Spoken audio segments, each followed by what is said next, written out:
My name is Kenta Goto. I'm an owner of Bar Goto and Bar Goto Niban. What I do through my bar is to combine two cultures together, Tokyo and New York, and introducing Japanese flavors through cocktails. Shochu is distilled spirits from Japan. It can be distilled from many different things. Barley, sweet potato, and rice is about to have a moment to shine. So today we had a Shochu cocktail competition.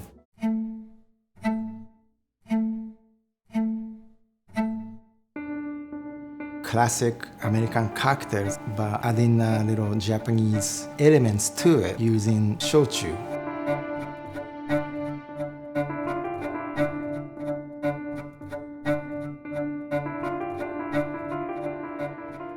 My name is Kiera Webster. I'm from St. Louis. I recently fell in love with Shochu working in Asian-centric restaurants. I chose Shionosono's 8,000 Generations rice-based Shochu out of Kumamoto. I chose it for its delicate nature.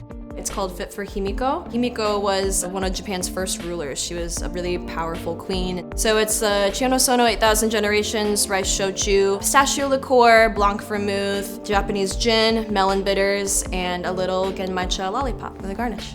I have a reason for each ingredient. It also has a meaning behind Japanese tea ceremonies and how women ran those too. My name is Maxwell Berlin. I'm from Phoenix, Arizona. I chose Kokuto style shochu, which is made from Japanese black sugar. Kokuto style shochu acts more like a rum. It's made from this really thick, sticky sugar syrup. It's very tropical in taste. My Jumbo Fog cocktail is served warm. It's kind of like a London fog tea latte, but it's inspired by Jumbo Mochi, which is a special treat from Kagoshima Prefecture in South Japan. And so there's pineapples, sugarcane. My name is Daniel Alfonso, born and raised in New York. An important part of the Shochu contest is also being able to see how powerful and unique of a spirit it can actually be. You want to find a way to accentuate it. I'm doing the sweet potato emo Shochu. It has a little bit of rice as well. It's called Glory and Fame, and it's a rock star cocktail. Utilizing the style of the fizz, I combined it to create this Shochu switch on the fizz, where instead of using scotch, we're using Shochu, and instead of just absinthe, we've infused it with black sesame seeds. My name is Stephen Miller. I'm from Chicago, but was originally born in Tucson.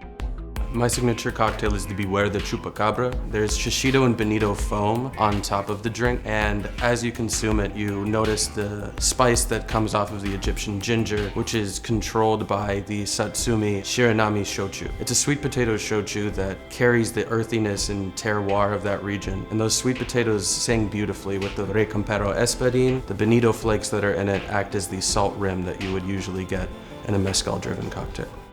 My name's Aiden. I'm from Edinburgh in Scotland. I've been living in New York for about 4.5 years. In cocktails, there's not been a lot of shochu used. So now we're at this cool area where there's a lot of information about it. So my signature cocktail's called the Red Clay Bamboo, and it's a twist on a classic cocktail of bamboo, which is a bartender's favorite. I'm using sushi rice, I'm using some coconut water, using an almond syrup, and a little bit of sherry. It's really pretty, it's a nice drink. So my name is Raphael. I'm from Brooklyn, New York. I've been mixing drinks for about 17 years. Shochu is unique because you have so many different varietals, from green tea stems to sweet potato, rice, barley, sugar cane. So you're getting all these elements that are really fun and easy to use. Today I'll be doing a hibiscus sky. Shochu I use was saiten, which means colorful sky. So this particular cocktail, I milk washed it. It's gonna be creamy. You're gonna taste a little bit of coconut. You're gonna taste a little bit of berries, and you're gonna get this rich texture. It takes a lot of patience to do a milk wash. I think people will understand this is for real. My name is Kyle Davis. The shochu that I chose is a kome, made from rice. Vodka frustrates me because they're trying to distill out all of the flavor and all of the character, and I feel like shochu is really a celebration of that. My signature drink is called the onibaba, made with a red bean and Japanese curry syrup, with some lemon as well. Japanese curry has a sweetness and this kind of warmth to it, and so I thought I would try pairing that with red bean, and it worked out really well. The shochu that I chose is called Motoko from Furusawa Distillery. You can really taste the rice. It's got some subtle like umami notes, just kind of marries everything together. Let's just take the temperature of everybody. Let's go through. We've got a lot of agreements here. We need more shochu in there so that his character will be a little more well balanced. I wanted to like this drink, but there was a fundamental misunderstanding of what black koji is, what purpose it serves in the shochu making process. There's so many things in that drink. Very hard for the spirit to come out. I mean, I was a bigger fan of this cocktail than some of the others. I like simplicity. It was actually a cocktail that could be easily recreated. Aiden highlighted the shochu throughout the entirety of his presentation. He was continuously coming back to it. He was showing knowledge of that shochu itself.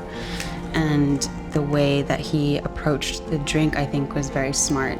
Do we want to know who the winners are here? Drum roll. I think now, I'm gonna go and tell them. Kanpai. Kanpai! Thank you for the huge effort you've made to learn about shochu and create cocktails that will promote shochu in America. Everybody here balanced the ease of making cocktails at home, showcasing the flavor of shochu, connecting it to where the shochu is from. Well done, mate. Look at that, please. When you think about something like shochu that is such a unique ingredient and it has the potential to reach so many different people. Shochu is something that we can't skip when we talk about drinking culture. Everybody should know how to play with shochu. Once you open the door, it's almost non-stop to explore. Yes.